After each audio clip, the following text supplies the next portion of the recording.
Good morning everyone. कल हम लोगों ने कॉन्स्टिट्यूशंस को पढ़ा था और कॉन्स्टिट्यूशंस को देखने के लिए हम लोगों ने अध्ययन करने के लिए हम लोगों ने और उसका विशेषता के ऊपर में हम लोगों ने ध्यान दिया था। आज हम लोग तैयार हो जाते हैं केस टेकिंग के लिए, लेकिन एक चीज़ का ध्यान में हम लोगों को रखना पड़ेगा कि हम लोगों को अब जो केस टेकिंग करना है वो एक संपूर्ण मनुष्य का केस टेकिंग करना है, एक लाइफ का केस टेकिंग। एक मनुष्य मतलब कि एक लाइफ का केस टेकिंग करना है। तो लाइफ के कितने प्लेन हैं इसको भी हम लोगों को जान लेना चाहिए, है ना। लाइफ कितने प्लेन से बना हुआ, लाइफ का कितना स्तर है, इसे हमें भी समझना पड़ेगा। क्योंकि हर एक जगह पर, चाहे फिजिकल सिम्टम्स ले रहे हों, चाहे मेंटल सिम्टम्स ले रहे हों, सभी जगह पर आपको लाइफ के डिफरेंट प्लेन्स का जानकारी की आवश्यकता पड़ेगी। माइंड में भी हम लोग होते हैं, फिजिकल बॉडी में भी होते हैं, सेंसेशन में भी होते हैं, कुछ जो याद होता है उसमें भी होता है, जो याद नहीं होता है वहाँ पर भी, सभी जगह पर लाइफ के प्लेन का। क्योंकि जो शरीर हम जो देख रहे हैं वही शरीर जो है सो वास्तव शरीर नहीं होता है ना। हम लोगों का एक देखने वाला शरीर होता है, एक भीतर में शरीर होता है, एक इतना सूक्ष्म होता है जो हम लोग देख भी नहीं पाते हैं। तो ये सूक्ष्म और स्थूल, सटल एंड एक जो है आपका बॉडी जो है फिजिकल मटेरियल, ये दोनों के बीच में हमारा पूरा लाइफ है। और सिम्टम्स जो आप देखेंगे तो आप पेशेंट में सेंसेशन की बात करते हैं, मॉडलिटीज की बात करते हैं, लोकेशंस की बात करते हैं। तो ये जो लोकेशन होता है वह यूजुअली आपका जो है सो आपका स्थूल से संबंधित होता है, यानी कि एक ग्रॉस लेवल से संबंधित होता है, यानी कि एक फिजिकल बॉडी से संबंधित होता है। लेकिन जब हम लोग सेंसेशन की बात करते हैं, जैसे दर्द हो रहा है, तो दर्द तो दूसरे लोग नहीं दे सकते, हम अनुभव करते हैं, ये हमारे अनुभव में होता है। तो ये थोड़ा सा उससे सूक्ष्म होता है, उससे थोड़ा सा ये होता है जिसको कि आप देख नहीं पा रहे हो लेकिन उसको फील कर पा रहे हो। पहले को आप देख पा रहे थे और दूसरे को आप फील कर रहे हो। पहले को आंख से देख रहे थे, अब इसको सेंसेशन में है। एक है कि सेंसेशन में नहीं देखते, उसके पीछे में छिपा हुआ है और इतना सूक्ष्म है कि उसको आप देख भी नहीं कर सकते और सेंसेशन भी नहीं होता है। तो उसको हम लोग कॉजेटिव फैक्टर्स भी कहते हैं। तो कॉजेटिव मिलकर के पॉजिटिव, मेंटल और ये सारे मिलकर के आपका कंप्लीट सिम्टम्स बनता है ना, कंप्लीटनेस होता है। तभी जाकर के मान लो कि किसी को सिर में दर्द है और अगर आपको पता हो कि उसका जो बेस, जो आधार जो है सो गैस्ट्रिक है, जो कि दिखलाई नहीं पड़ रहा है। लेकिन जब आप पेशेंट का जब केस टेकिंग कर रहे हैं तो आपको पता चल जाएगा कि ये गैस्ट्रिक हेडेक है। तो आप कैसे डिसाइड करोगे कि गैस्ट्रिक हेडेक है? जब तक कि आप पेशेंट के इस 3 लेयर को नहीं समझोगे तो गैस्ट्रिक हेडेक को समझना या किसी भी सिम्टम्स को समझना, क्योंकि सिर दर्द के तो हजारों कारण हो सकते हैं, माइग्रेन से लेकर के अल्टीमेट कितने भी कारण आ सकते हैं। तो सभी का जो लेयर है, एक पूरा दायरा है, उसको हमें दिमाग में ले आना हम लोगों के जरूरी है। इसलिए आज हम लोग प्लेन ऑफ लाइफ को देखने के लिए जा रहे हैं। जो ह्यूमन लाइफ है उसका कंपोजिशन आप देखिएगा। जैसे हम लोग समझते हैं एनाटॉमी की बात करते हैं, लेकिन जब आप एक होम्योपैथी ढंग से सोचिएगा तो हमें सोचना पड़ेगा कि इसका एक ग्रॉस बॉडी होता है, जिसको आप एनाटॉमी में पढ़ते हैं, वो आपका ग्रॉस बॉडी है, यानी कि स्थूल बॉडी है ना, यानी कि वह स्ट्रक्चरल पार्ट है। इसको स्थूल देह कहते हैं, स्थूल बॉडी कहते हैं। उसके बाद में एक वाइटल बॉडी होता है, वाइटल बॉडी जो कि आपको लाइफ देता है ना, जिसको हम लोग वाइटल प्रिंसिपल बोलते हैं, है ना। और तीसरा होता है मेंटल बॉडी, ठीक है ना। तो ये मेंटल बॉडी जिसके माध्यम से हम लोग अनुभव करते हैं, ठीक है ना। उसके बाद में एक होता है इंटेलेक्ट बॉडी। इंटेलेक्ट मतलब कि कॉजल बॉडी, यानी कि कारण वाला, है ना। आप क्यों बोलते हैं, क्यों सुनते हैं, ये आपको दिखलाई पड़ता है। ये है। तो क्यों कि इंटेलेक्ट जहाँ बुद्धि लगाते हैं तो उसको उसके बाद में आपको ज्ञान होता है। बुद्धि लगाने से आपको जानकारी होती है, तो उसको हम कॉजेशन कैसे जानिएगा? कॉजेशन जानने के लिए तो आपको बुद्धि लगाना पड़ेगा, इसीलिए उसको हम लोग कहते हैं इंटेलेक्ट और कॉजल बॉडी। उसके बाद में आता है सटल ईगो। सटल ईगो बहुत ही सूक्ष्म ईगो जो आपके अंदर में बना हुआ है ना। ये सब इसका आधार है, इसी पर सब कुछ है। और अल्टीमेटली तो हम लोग कहते हैं कि सारा जो ब्रह्मांड है, भगवान है, ईश्वर है ना।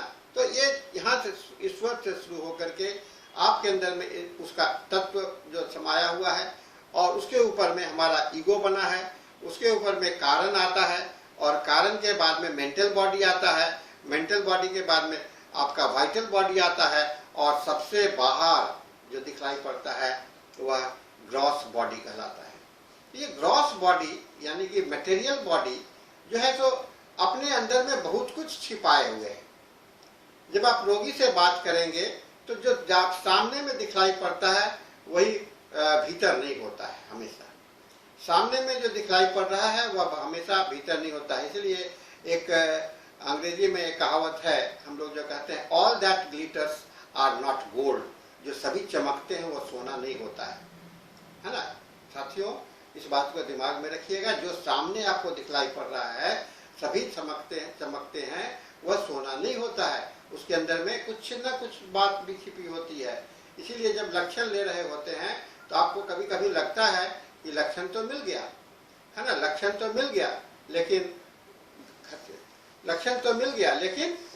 वो वास्तव में लक्षण नहीं होते हैं। और जब उन लक्षणों पर जो कि एक डेल्यूजन के आधार पर बना हुआ है, एक ऐसे आधार पर बना हुआ है जो कि फॉल्स सिम्टम्स है, जिसको कि फॉल्स है, अगर आप उस पर दवा का चुनाव करने के लिए चलिएगा तो क्या होगा? आपका दवा सही नहीं होगा। तो हमको तो रियलिटी पर जो टोटलिटी बनानी है ना। तो हम लोग ने देखा कि आज का हम लोगों का एक सटल बॉडी होता है। सटल मतलब अति बहुत ही सूक्ष्म, और इस सटल बॉडी में हमारा कॉजल बॉडी है, यानी कि कारण वाला बॉडी है। उसके बाद में कॉजल जो है कारण हमारा ईगो भी होता है ना। हम लोग माइंड को भी डिटेल में पढ़ेंगे अगले क्लास में। तो उसमें एक सटल बॉडी सूक्ष्म क्या होता है, आपका ईगो भी होता है, आपका इंटेलेक्ट भी होता है, आपकी इच्छाएं भी होती हैं, है ना। इच्छा को तो देखते नहीं, खाली आप प्रकट करते हो, ठीक है। तो ये चीज को सटल बॉडी सूक्ष्म में आता है। और फिर आपका सोल होता है, अपना आत्मा होता है कि नहीं। और उसके बाद में एक माइंड भी होता है। तो माइंड का बहुत सा पार्ट दिखलाई पड़ता है, बहुत सारा पार्ट नहीं दिखलाई पड़ता है ना। तो कुछ दिखलाई दृश्य और अदृश्य के बाद उसके बाद में पूरा आपका वाइटल बॉडी है, और लास्ट में आपका फिजिकल बॉडी है, जिसको कि हम लोग स्थूल बॉडी कहते हैं, है ना। तो ये चीज को हम लोगों को दिमाग में अगर रखते हैं तो हमें बहुत अच्छा ज्ञान होता है। हम लोग समझते हैं कि ये बॉडी का कंप्लीटनेस के विषय में जानकारी है। आइए एक एक करके हम लोग देखते हैं। फिजिकल बॉडी जो होता है, फिजिकल बॉडी को इसके अंदर में आपके स्केलेटल सिस्टम है, जो कि हमने मॉडर्न साइंस में पढ़ा है, और मसल्स होते हैं, टिश्यू होते हैं, ऑर्गन्स होते हैं, ब्लड होते हैं, और 5 सेंस होता है। और इसके अंदर में 5 सेंस होता है, माने अनुभव करने के लिए 5 तंत्र बने हुए हैं। तो ये सब फिजिकल बॉडी, जिसका कि आपने अपने एनाटॉमिकल स्ट्रक्चर में, फिजियोलॉजी में ये सारा चीज का अध्ययन कर चुके हैं। जब आप एनाटॉमी पढ़ा तो आप अगर किसी बोन को पढ़ रहे होते थे तो उसके बोन के किस पार्ट में पेन है। हमारे होम्योपैथी में इतनी अच्छी दवाइयाँ बनी हुई हैं कि आपको अगर बोन के लंबे बोन में दर्द है या छोटे बोन में दर्द है तो ये फर्क पड़ जाता है, ठीक है ना। और फिर बोन का किस भाग में है ये हो जाता है। अगर आप नाक का स्ट्रक्चर लेते हो, अगर कहते हो टिप्स ऑफ द नोज में पेन है तो उसके लिए असर पड़ जाता है ना। इतना सूक्ष्म है। इसीलिए हमारा जो मैं ये चर्चा करना कि हम लोग जो भी अध्ययन करने जा रहे हैं, केस टेकिंग करने अभी चलेंगे, उस समय में फिजिकल स्ट्रक्चर्स को इस तरह से स्केलेटन्स को, मसल्स को लेकर के ही एक ही जगह पर 2 मसल्स काम कर रहा है कि मोटर ये नर्वस सिस्टम काम कर रहा है, ऑर्गन्स हैं आपके, है ना। तो आप आपका रिपोर्टरी में क्या लिखा हुआ है? एब्डोमेन। आपको हार्ट खोजना है तो कहाँ खोजिएगा? रिपोर्टरी में, केंट रिपोर्टरी में हार्ट खोजना है, लीवर खोजना है ना, लंग्स खोजना है, तो कहाँ खोजिएगा? तो आपको हार्ट के लिए लिखा है कि चेस्ट में ही दिया हुआ है, चेस्ट चैप्टर में जाते हैं तो आपको लोग सारा स्ट्रक्चर मालूम होगा ना, तब ना आपको ऐसा कर सकते हैं। इसलिए रिपोर्टरी और केस टेकिंग और आपका एनाटॉमी और फिजियोलॉजी, ये तीनों मिलकर के आपका फिजिकल केस टेकिंग बनता है। ठीक है, आप रिपोर्टरी के हिसाब से ही, क्योंकि आपको रास्ता वहीं से, एंट्री पॉइंट वहीं पर है, तो वहाँ के माध्यम से आपको चलना पड़ता है। ठीक है, फिजिकल बॉडी के बाद में आता है आपके वाइटल एनर्जी बॉडी, है ना, वाइटल एनर्जी है ना, इसको कहते हैं आपका शक्ति। एनर्जी का मतलब शक्ति भी होता है, और ये हमको शरीर को क्या देता है? हमें एनर्जी देता है, हमें काम करने की क्षमता देता है, हमें जीवन में जीवित रहने की क्षमता देता है, हमें सभी कार्य करने की क्षमता होता है। ये एनर्जी अगर नहीं हो और आपका सारा ऑर्गन ठीक ठाक हो तो आपका काम कुछ नहीं होगा, है ना। तो आपको बैटरी में, जैसे कि करंट, बिजली में आपके मोबाइल में अगर इलेक्ट्रिसिटी नहीं होगा, बैटरी नहीं होगा, तो मोबाइल तो सारा कुछ है, लेकिन अगर बैटरी का कनेक्टिविटी नहीं है, बैटरी उसका आपका लो हो गया या खत्म हो गया, तो आप भी देखते होंगे कि जैसे जैसे बैटरी लो होता जाता है तो आपका मोबाइल में जो है एक्टिविटी कम होता जाता है, और जब मोबाइल का बैटरी एकदम खत्म हो जाता है तो मोबाइल काम करता ही नहीं है। तो एक्टिविटी के लिए एक भीतर से एक एनर्जी पैटर्न होता है। तो ये एनर्जी पैटर्न जो है, सो इसको भी हम लोग कई एक भागों में बांट सकते हैं। 5 तरह के होते हैं वाइटल एनर्जी। एक एनर्जी होता है जो कि आपके सांस से जुड़ा होता है ना, आपके रिस्पिरेशन से जुड़ा होता है, रिस्पिरेशन से आता है। जब आप सांस लेते हो तो उससे एक एनर्जी आपको आता है। दूसरा, आप जब सांस छोड़ते हो या बोलते हो, अगर सांस ही लेते रहें क्या होगा? अकबकाहट होने लगी, उसके बाद में आप रिलीज करते हो। अगर आप चुपचाप बैठे रहते हो और बोलते नहीं हो, और जब बोलने लगते हो, तो ये दोनों का जो संतुलन है, तो इसको कहते हैं प्राण, और इसको उदान कहते हैं। इसको कहते हैं energy of activity of inhalation, दूसरे को कहते हैं energy of activation of acceleration. Acceleration, inhalation मतलब लेना, एक्सेलेशन मतलब देना। उसके बाद आदान प्रदान, है ना, आदान प्रदान बहुत इंपॉर्टेंट है। उसके बाद में एक आता है एनर्जी ऑफ डाइजेशन, हाँ, एनर्जी ऑफ डाइजेशन। अगर एनर्जी कहाँ से आता है? खान पान से आता है। तो आपका स्टोमक और इंटेस्टाइन फंक्शंस अगर अच्छा से कर रहा है तो आपको बहुत सारे एनर्जी आते हैं। और आज के समय में तो ये बड़ा इंपॉर्टेंट एनर्जी हो जाता है, क्योंकि हमारा खान पान का व्यवस्था बड़ा गड़बड़ है। तो यहाँ से जो आने वाला एनर्जी है, एक सांस से एनर्जी आ रहा है, सांस को लेने से और छोड़ने से। दूसरा एनर्जी आ रहा है आपका पेट में खाना खाने से और उसको पचाने से और उसको बाहर फेंकने से, ठीक है ना। उसके बाद में आता है आपके शरीर का वॉलेंट्री मूवमेंट और इनवॉलेंट्री मूवमेंट से, है ना। कुछ चीज को आप वॉलेंटरली करते हो, यानी अपने ज्ञान में करते हो, और कुछ चीज को अपने बिना ज्ञान के भी करते हो। तो यहाँ से भी एक एनर्जी, वो भी आपको ऑटोमेटिक एनर्जी के रूप में रहता है। और एक एनर्जी और आता है जिसको कहते हैं एक्सक्रीटरी एनर्जी। अगर आपका एक्सक्रीशंस, आपका जो शरीर से उत्सर्जन नहीं होगा, है ना, उत्सर्जन नहीं होगा, एक्सक्रीजन नहीं होगा, तो उससे भी गड़बड़ी आती है। जैसे अगर आपको पेशाब लगी हुई है, हाँ, यूरिनेशन का इच्छा है, स्टूल जाने की इच्छा है, या स्टूल नहीं हो रहा है, कॉन्स्टिपेशन हो गया, या बहुत ज्यादा डायरिया हो गया, तो क्या होता है? हम लोग एनर्जी फील नहीं करते हैं उस समय में, है ना, एनर्जी फील नहीं करते हैं। तो एक पेशेंट को हम लोगों ने देखा, उसके यहाँ 4 दिन 5 दिन उसको स्टूल नहीं हो रहा है, और स्टूल नहीं हो रहा, उसको कोई फर्क नहीं पड़ा। बड़ा विचित्र लक्षण है कि नहीं? तो feeling well even after the acute constipation, और यहाँ 1 दिन पर लैट्रिन नहीं होता है तो लगता है कि शरीर में कोई जान ही नहीं है, कोई एनर्जी ही नहीं है। तो ये एनर्जी कहाँ से आपका ब्लॉक्ड हो रहा है? क्योंकि जब रोगी आते हैं तो उसमें थोड़ा सा ब्लॉकिंग बहुत इंपॉर्टेंट होता है, ठीक है ना। उसमें उसको ब्लॉकिंग बहुत इंपॉर्टेंट होता है। अगर ब्लॉक हो गया या बहुत ज़्यादा एनर्जी का वेस्ट हो रहा है, कम एनर्जी, तो इसमें संतुलन कितना, इसलिए हम लोग इस करते हैं एनर्जी बॉडी, है ना, energy body of the life हो गया। नेक्स्ट आता है मेंटल बॉडी। मेंटल बॉडी में आपका क्या क्या आता है? आपका मेंटल बॉडी के अंदर में आपका इमोशंस आता है ना, आपका फीलिंग्स होता है, आप जो रिएक्ट करते हो, ठीक है, तो ये आपका पार्ट ऑफ द थॉट्स होता है जिसके विषय में हम लोग अवेयर होते हैं। एक इसमें और मेंटल बॉडी, मेंटल के माध्यम से हम लोग तीन जगह पर रहते हैं। एक कॉन्शस मतलब चेतना, सचेत, यानी कि जिसके विषय में हमें ज्ञान होता है, हम अपने क्या सोच रहे हैं हम समझ रहे हैं, क्या देख रहे हैं हम समझ रहे हैं, हमारे शरीर में क्या हो रहा है हम इसको महसूस कर रहे हैं। ये आपका कॉन्शियस प्लेन हुआ, ठीक है ना। और माइंड जो है, और माइंड के माध्यम से ही आप कॉन्शियस, सबकॉन्शियस, अनकॉन्शियस प्लेन को आप देख पाते हैं, ठीक है ना। तो ये कॉन्शियस प्लेन भी बहुत इंपॉर्टेंट प्लेन हम लोगों का है और हम लोगों के पार्ट, लाइफ का पार्ट बनता है।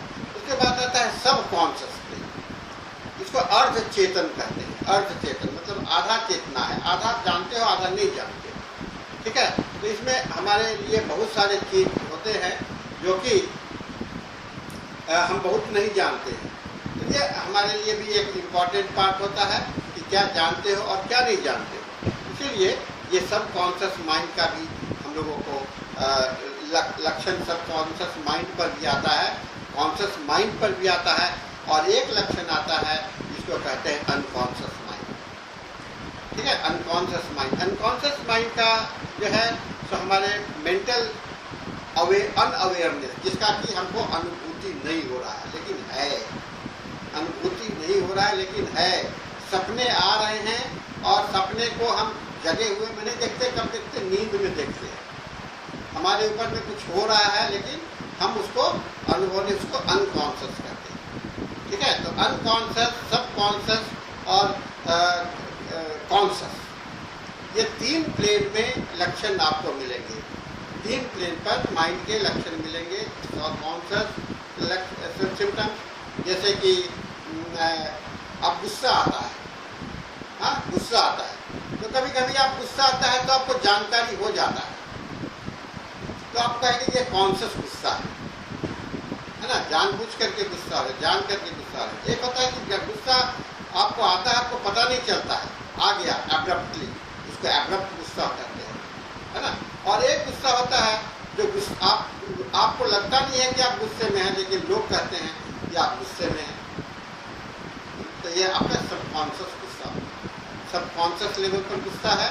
तो ऐसा हम लोगों को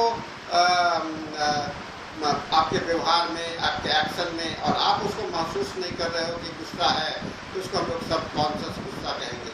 और आप जिसको महसूस कर रहे हो कि गुस्सा है तो उसको कॉन्शियस गुस्सा कहेंगे। और जो आपको एकदम ही आभास नहीं हो रहा है उसको आपको अनकॉन्शियस गुस्सा कहेंगे, है ना। तो ये तीन लेयर पर हर एक सिम्टम्स के आपके लेवल आते हैं, क्योंकि सिम्टम्स को आइडेंटिफाई करना हमें आवश्यक है। और जब तक वह आइडेंटिफिकेशन के एरिया में नहीं आता है, विचित्रता के एरिया में नहीं आता है, तो वो हमें लक्षण का भाग नहीं बनता है। तो हम लोगों ने देखा लाइफ के इस प्लेन में, मेंटल प्लेन में तीन भाग है, कॉन्शियस, सबकॉन्शियस और अनकॉन्शियस। कॉन्शियस को हिंदी में हम लोग चेतना कहते हैं, चैतन्य, और सबकॉन्शियस को अर्ध चैतन्य, और अनकॉन्शियस को अचेतन्य कहते हैं, है ना। तो जो चेतन हुआ, अर्ध चेतन हुआ और अचेतन हुआ, ये तीनों पार्ट का जोड़ने में बीच में फिर एक और होता है, माने कॉन्शियस और सबकॉन्शियस के बीच में एक लेयर होता है जो कि कनेक्ट करता है, ठीक है।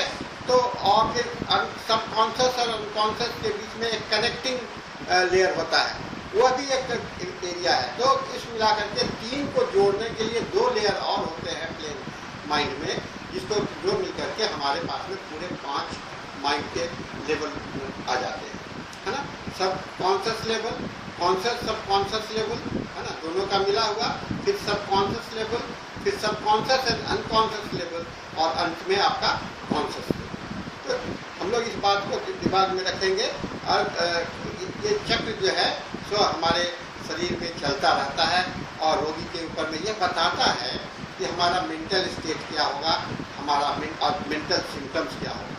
हम लोग जब आगे आते हैं, जब माइंड को डिटेल्स में पढ़ेंगे, तो हम लोग मेंटल लेवल और मेंटल स्टेटस और मेंटल सिम्टम्स में क्या अंतर है, इसको, और डिस्पोजिशंस में क्या अंतर है, इसको हम लोग और विशेष रूप से देखने जाएंगे। एक आता है आपका बौद्धिक, जो कि कॉजल है ना, जिसको कि इंटेलेक्ट कहते हैं, बुद्धि। ये ऐसा प्लेन है आपका जो कि आपके बॉडी, आपके लाइफ को डिसीजन और रीजनिंग प्रोसेस प्रोवाइड करता है। जिंदगी में आप क्या निर्णय लेते हैं, क्या निर्णय होगा, और निर्णय सही होगा या गलत होगा, है ना, यही आपका जिंदगी बनता है। और आप अगर निर्णय लेने की क्षमता नहीं होगी या आपको ज्ञान नहीं होगा, तो आप ऐसे ही जिंदगी में भटकते रहते हैं। तो हम लोग हर एक चीज को बहुत डिटेल्स में इसलिए जानते हैं कि हमें भटकना नहीं है, हमें जिंदगी को अपने ढंग से चलाना है। और हर एक रोगी चाहता है, लेकिन ज्ञान के अभाव में, इंटेलेक्ट के अभाव में अपने ढंग से नहीं चला पाता। कौन नहीं चाहता है कि हम बहुत बड़े राजा बन जाएं? चाहत, इच्छा, और इच्छा को आप केवल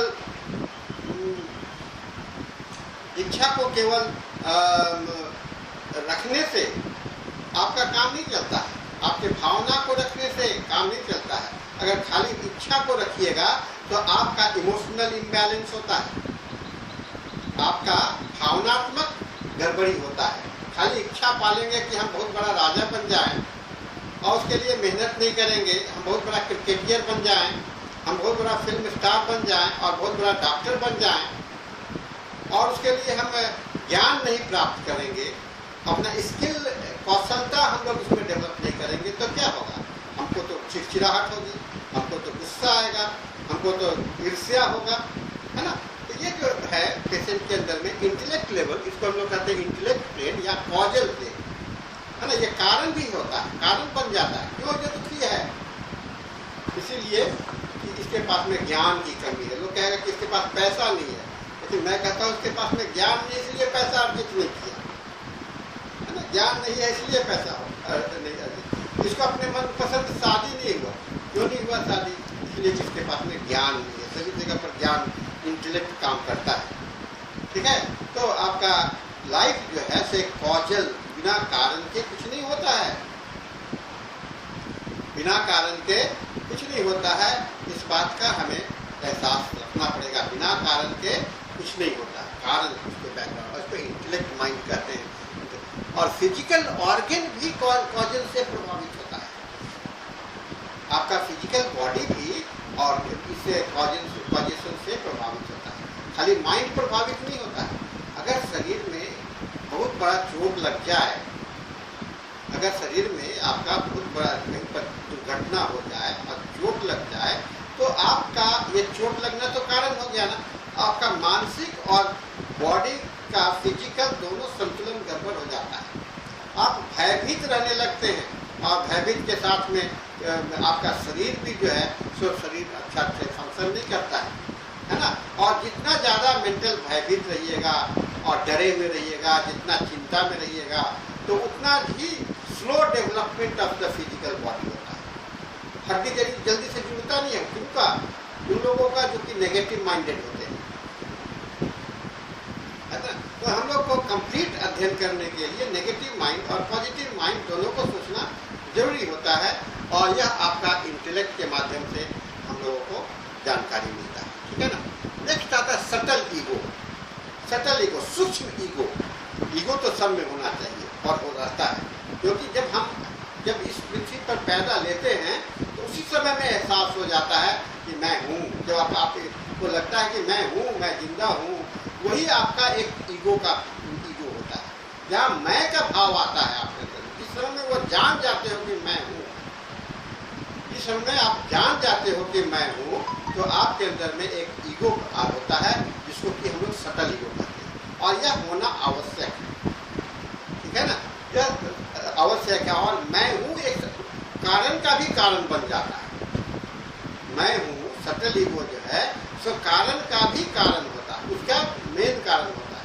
तो ये सटल ईगो अगर है, और अगर सटल ईगो में विकृति हो गई तो क्या हो गया? ईगोटिज्म। ईगोटिज्म का मतलब अब उसमें अहम भाव आ गया, अहंकार आ गया, और अहंकार आ गया ये भी आपका ईगो माने बेसिक लेवल पर आप में चेंज हुआ। ईगो हुआ, उसके बाद में इंटेलेक्ट हुआ, इंटेलेक्ट हुआ तो उसके बाद में माइंड हुआ, है ना। इंटेलेक्ट हुआ, सॉरी ईगो हुआ, प्राइमरी क्या कहते हैं सटल ईगो हुआ, सटल ईगो के बाद में इंटेलेक्ट ईगो हुआ, इंटेलेक्ट लाइफ हुआ, और इंटेलेक्ट के बाद में आपका माइंड बनता है। अगर यहाँ पर बेसिक लेवल पर ही दूरीपन गड़बड़ होगा तो आपका बुद्धि का स्तर भी आप शुरू कर, मैं तो सब जानता हूँ, आपका काहे का ज्ञान आएगा? हाँ, जब आपको ईगो में गड़बड़ी हो जाएगी, मैं सबसे ज़्यादा बुद्धिमान हूँ, तो आप पढ़ पाइएगा क्या? नहीं पढ़ पाइएगा, कभी नहीं, जिंदगी में नहीं पढ़ पाइएगा। मुझे पढ़ने की क्या आवश्यकता है? पहले डिसाइड कर लिए हो, पहले डिसाइड कर लिए हो तो आपको, मेरे को पढ़ने के लिए मौका नहीं मिला। ऐसे बहुत सारे औसत लक्षण पेशेंट्स में आपको देखने को मिलेगा। तो इसको के लिए हम लोग कहते हैं सटल ईगो, है ना। सटल ईगो का लेवल क्या है? वह ईगो बहुत हर एक पेशेंट के अंदर में ईगो का वेरिएशन हो जाता है ना। भावना का वेरिएशन, अहम का जो फीलिंग होता है, अहम मैं हूँ का, अहम उसको कहते हैं, मैं हूँ का जो फीलिंग है हर एक रोगी में अलग अलग दिखलाई पड़ता है, हर एक व्यक्ति में अलग अलग दिखलाई पड़ता है। और मैं जब तक नहीं देखिएगा तो आप जनरल सिम्टम्स लेना नहीं समझ पाइएगा, मेंटल सिम्टम्स लेना नहीं समझ पाइएगा। मैं को समझना जरूरी है, क्योंकि यहीं से शुरुआत होती है कि आप पढ़े हो कि नहीं पढ़े। और कुछ लोग पढ़ के डिग्री भी रखे रहते हैं, हाँ, अपना BHMS का डिग्री ले लिए, आपका बड़ा सा डिग्री ले लिए, डिग्री तो बहुत ज़्यादा है, लेकिन डिग्री रखने से क्या हुआ? डिग्री रखने से कोई लाभ नहीं है ना, क्योंकि आपके पास ज्ञान ही नहीं है। आपने डिग्री को खरीद लिया, उस डिग्री को लेकर के क्या करोगे? हाँ, पेट भर सकते हो, थोड़ी सी नौकरी मिल जाएगी और नौकरी में अपना ज़िंदगी काट लोगे, इतने कर सकते हैं ना, लेकिन अपनी इच्छा तो पूरी नहीं कर सकते हो कि हम बहुत बड़ा डॉक्टर बनने की इच्छा थी, लेकिन डॉक्टर बनने के लिए आपने मेहनत नहीं किया, खरीद करके डिग्री ले लिया, पैरवी से डिग्री ले लिया, डिग्री लेने के बाद में आपको नौकरी भी मिल गई, लेकिन आपके अंदर का जो वो इच्छा था, क्या इच्छा था कि हम डॉक्टर बन जाए, वो तो नहीं बने ना, क्योंकि आपने रोगी को दवाई तो मन से नहीं दे रहे हैं। आप उस क्लिनिक में बैठते हो तो दवा ही ज्ञान नहीं आता है, रोगी को से बात करने नहीं आता है, तो आपके पास में क्या हुआ? इसलिए ये सटल ईगो जो है सो हमेशा आपका एक बहुत बड़ा कारण बनता है आपके बीमार होने का। नेक्स्ट आता है सोल, जो कि हमारे वाइटल प्रिंसिपल से भी अंदर है ना। कहते हैं कि ये बेसिकली हम लोग का जो मूल स्रोत, जहाँ से हमारा जन्म होता है, उससे अलग हुआ कुछ अंश जो हमारे अंदर में आ जाते हैं, वही हमारा सोल होता है, वही हमारा प्रिंसिपल होता है। हर एक आदमी को देखिएगा किसी विशेष काम में ही रुचि होती है, काम कुछ भी कर रहा होता है, लेकिन उसका एक रुचि होता है, उसका सोल के हिसाब से उसका किस चीज़ के लिए बना है, कौन सा एलिमेंट उसके लाइफ में है, जिसको कि डॉक्टर हेनीमैन ने लिखा है highest purpose of your existence, highest purpose of your existence. और इस सोल की का पहचान अगर आपको रोगी में होता है तो आपको लगेगा कि वह कितना सच्चा है, कितना उसके अंदर में चेतना है और कितना वह खुश रह रहा है। हमारी खुशी केवल इस बात पर नहीं होती है कि हमारे पास में पैसा है, हमसे ज़्यादा, पैसे वाले से ज़्यादा खुशी कौन है? वह भिखारी जो दिन भर भीख मांग करके लाता है और खा करके सो जाता है, न कल का चिंता न भविष्य का चिंता। मजदूर दिन भर कमाई करते हैं और सो जाते हैं, उनके पास में कोई धन नहीं है, कुछ नहीं है, कोई प्रॉपर्टी नहीं है, एंड दे आर हैप्पी। और यहाँ पर तो इतना धन है कि उसी को बचाने के लिए हमको डर लगा हुआ है, हम खुश कहाँ हैं। ये खुशी जो हमारा अंदर में है वो भीतर से आता है, हमारे आत्मा से आता है ना। आपके इसको ब्लिस करते हैं, आनंद करते हैं, यह आनंद हमारे अंदर में है, बाहर से नहीं आता है। तो एक रोगी जो आता है अपने जीवन से कितना सेटिस्फाइड, एक रिपोर्टरी में बड़ा अच्छा रूब्रिक्स है, लोथिंग एट द लाइफ, जिंदगी को ढो रहे हो। लोथिंग का मतलब जिंदगी को ढोना, लोथिंग एट ये वर्क, काम को ढोना, जिंदगी को ढोना। अरे जिंदगी ढोने के लिए है क्या? आप बैलगाड़ी हो, हाँ, या मोटर गाड़ी हो, आपके ऊपर में चढ़ करके कोई जाएगा? ऐसा तो नहीं है ना। मोटर गाड़ी हम लोग तो नहीं है, हम लोग तो जिंदगी ले चलाने के लिए है ना। हम लोग उसके लिए ले करके हम लोग अपने खुद ही उसके चालक है ना, अपने जिंदगी के चालक हम लोग खुद है, मालिक हम लोग हैं अपने जिंदगी के। तो आप कह रहे कि हम जिंदगी ढो रहे हैं, हाँ, मेरा समय नहीं कटता है डॉक्टर साहब, दिन भर है जिंदगी को किसी से मेरा बोझ बन गया है। अब आप क्या माथा पर ये लेकर के चल रहे हो? हाँ, बोझ नहीं है तो जिंदगी की है, शरीर को माथा पर रख करके चल रहे हो। हाँ, तो ये लोथिंग एट लाइफ, कैसे कैसे आके आपको बोला करेंगे, है ना, कि हम जिंदगी को ढो रहे हैं डॉक्टर साहब, सारा चीज मेरा खत्म हो गया। क्यों?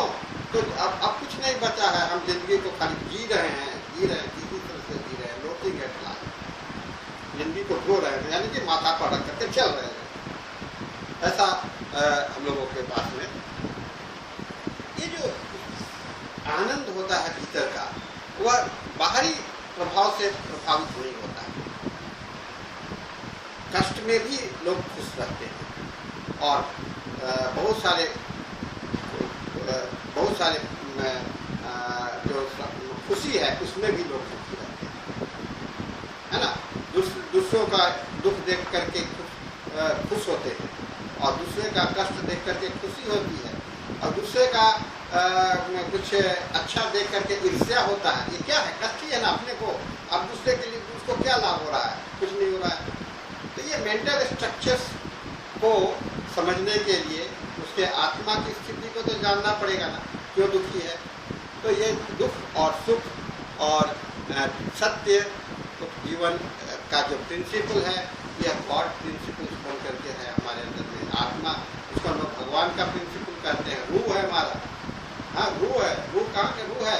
ईश्वर एक बहुत बड़ा सुप्रीम पावर का अल्लाह का रूह है ना। अल्लाह से आया है, हमारे ईश्वर से आया है, हमारे बहुत ही सुप्रीम पावर से, ऑलमाइटी गॉड से आया है, और वह हम उसका अंश हमारे अंदर में है, वही खुशी है ना।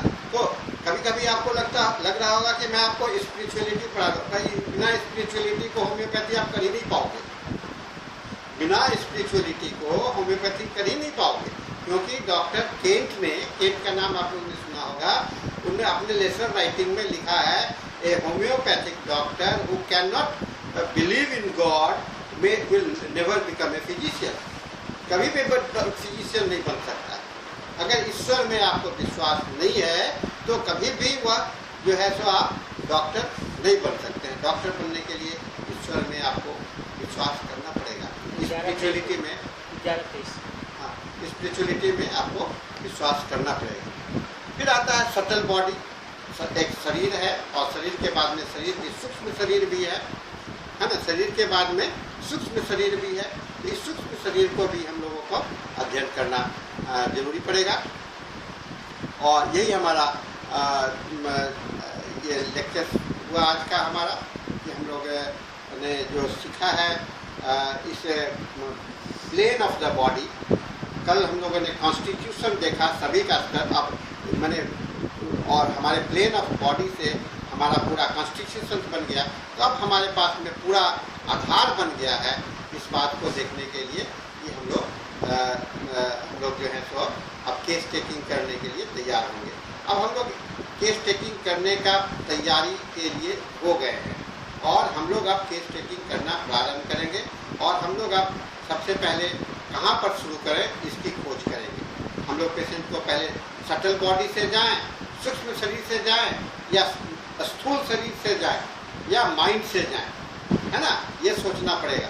तो हम लोग एक एक करके पहले पढ़ लेंगे, माइंड को पढ़ लेंगे, बॉडी को पढ़ लेंगे, और माइंड के कंपोनेंट्स को अध्ययन कर लेंगे तो फिर हमारे पास में जो स्ट्रैटेजी होगा, स्ट्रैटेजी पार्ट अंत में हम लोगों की तैयारी हो जाएगी।